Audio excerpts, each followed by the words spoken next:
வணக்கம்.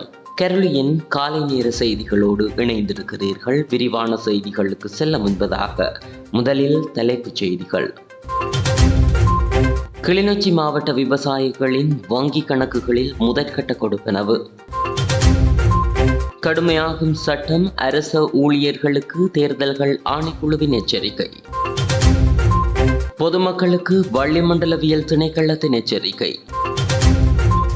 நாடாளுமன்றத்தை கூட்டுவது தொடர்பில் ஜனாதிபதி வெளியிட்டுள்ள வர்த்தமானி. யாழில் இடம்பெற்ற வாகன விபத்தில் குடும்பஸ்தர் ஒருவர் உயிரிழப்பு. கனடா விசிட்டர் விசா தொடர்பில் முக்கிய அறிவிப்பு. மின்சார கட்டண குறைப்பு தொடர்பில் வெளியான தகவல். நாடளாவிய ரீதியில் அனைத்து பாடசாலைகளுக்கும் விடுமுறை தொடர்பென விரிவான செய்திகள். கிளிநொச்சி மாவட்ட விவசாயிகளின் வங்கி கணக்குகளில் பெரும் போகத்திற்கான முதற்கட்ட கொடுப்பனவாக 127.19 மில்லியன் ரூபாய் நிதி வைப்பிலிடப்பட்டுள்ளது. 2024-2025 பெரும்போக பயிர் செய்கை மேற்கொண்டுள்ள விவசாயிகளுக்கான உரமானியத்திற்கான கொடுப்பனவுகள் வழங்கப்பட்டு வருகின்றன. அந்த அடிப்படையில் கிளிநொச்சி மாவட்டத்தில் பெரும்போக நெற்செய்கையை மேற்கொண்டுள்ள 9,064 விவசாயிகளுக்கு முதற்கட்டமாக இந்த தொகை வங்கி கணக்குகளில் வைப்பிலிடப்பட்டுள்ளது.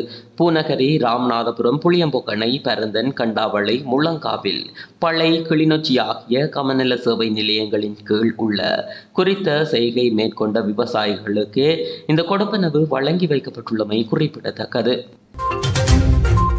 தனியார் துறையில் சேவையில் ஈடுபடும் வாக்காளர்கள் வாக்களிக்க செல்வதற்கு தொழில் வழங்குனர்கள் கட்டாயம் விடுமுறை வழங்க வேண்டும் என தேர்தல்கள் ஆணைக்குழு அறிவித்துள்ளது. மேலும் தேர்தல் கடமைகளுக்காக நியமிக்கப்பட்டுள்ள அரச உத்தியோகத்தர்கள் வாக்களிப்பு தினத்தன்று கட்டாயம் கடமைகளில் ஈடுபட வேண்டும் என்றும் அறிவுறுத்தப்பட்டுள்ளது.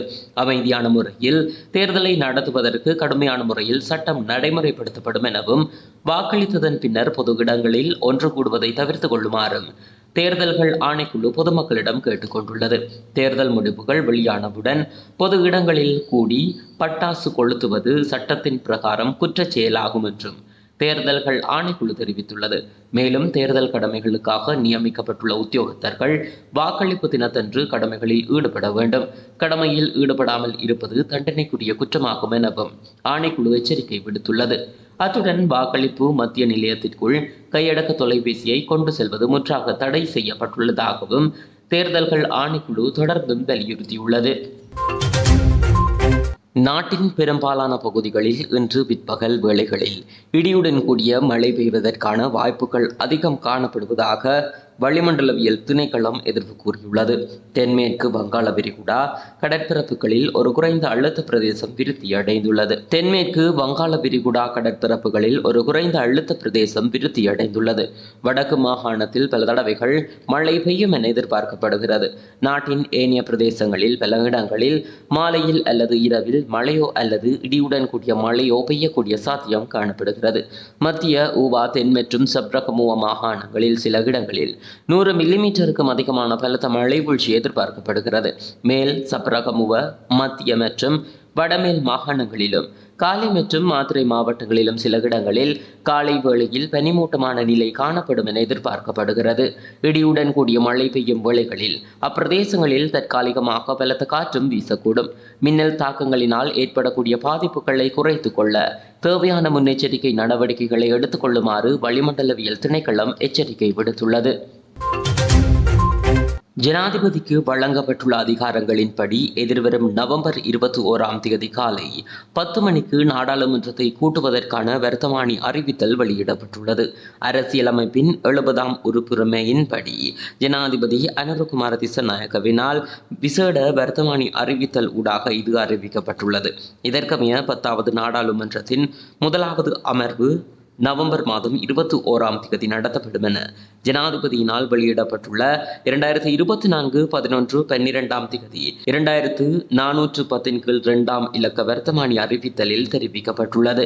நடைபெறவுள்ள தேர்தலில் பொது வாக்கெடுப்பின் மூலம் 196 உறுப்பினர்களும் தேசிய பட்டியல் ஊடாக 29 உறுப்பினர்களும் உள்ளடங்கலாக மொத்தம் 225 நாடாளுமன்ற உறுப்பினர்கள் தெரிவு செய்யப்பட உள்ளனர்.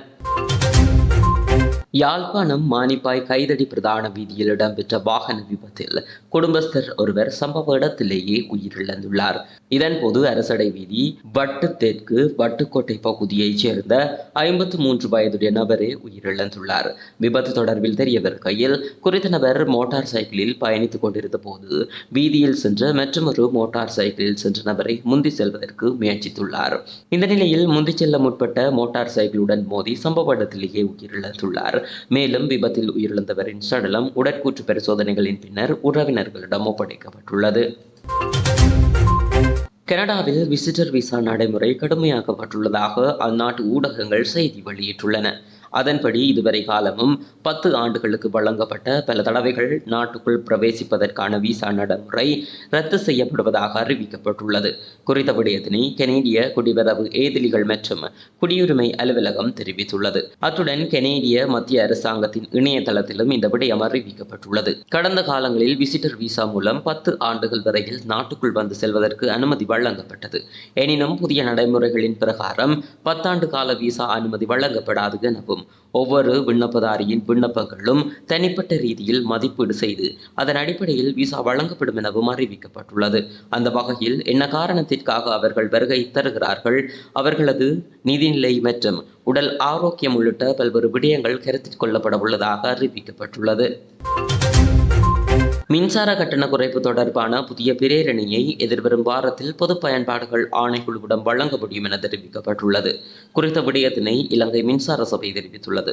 மின்சார கட்டணத்தை குறைப்பது தொடர்பான முன்மொழிவுகள் இதற்கு முன்னரும் பொது பயன்பாட்டு ஆணைக்குழுவிடம் சமர்ப்பிக்கப்பட்டுள்ளதாக இலங்கை மின்சார சபையின் ஊடக பேச்சாளர் தனுஷ்க பராக்கிரமசிங்க தெரிவித்துள்ளார்.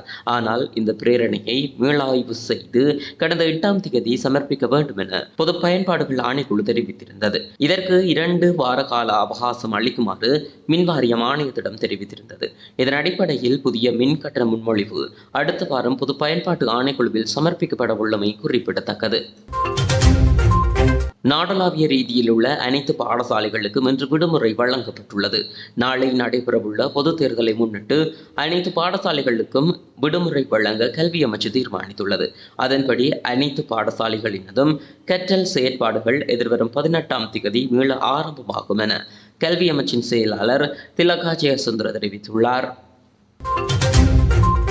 கிளிநொச்சி மாவட்ட விவசாயிகளின் வங்கி கணக்குகளில் முதற்கட்ட கொடுப்பனவு. கடுமையாகும் சட்டம், அரச ஊழியர்களுக்கு தேர்தல்கள் ஆணைக்குழுவின் எச்சரிக்கை. பொதுமக்களுக்கு வளிமண்டலவியல் திணைக்களத்தின் எச்சரிக்கை. நாடாளுமன்றத்தை கூட்டுவது தொடர்பில் ஜனாதிபதி வெளியிட்டுள்ள வர்த்தமானி.